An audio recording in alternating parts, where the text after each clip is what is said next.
To help protect employees from potentially hazardous chemicals, in 1983, OSHA created the Hazard Communication Standard. The purpose of the standard was to ensure hazards of all chemicals produced or imported are evaluated and details regarding their hazards transmitted to employers and employees. Now, for the first time since it was implemented, the Hazard Communication Standard is undergoing some significant changes. OSHA is incorporating the globally harmonized system of classification and labeling of chemicals, GHS for short, into the standard. The GHS was developed by the United Nations with the help of hazard communication experts from many countries and organizations.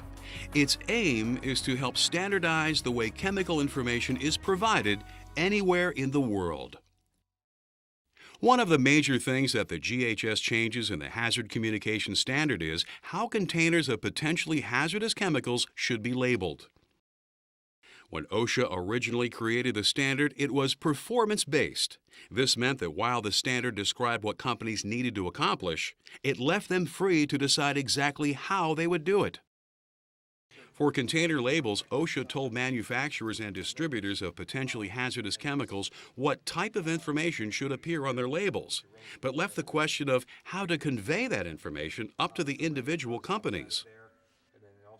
As a result, a number of different types of labeling systems were created, the most common being the National Fire Protection Association, NFPA system, and the Hazardous Materials Information System, HMIS system. And there have even been differences in the descriptions and symbols that government agencies such as the Department of Transportation and OSHA have used in their labeling and placarding systems. What the GHS does is to specify exactly how this information should be depicted and presented on labels and placards.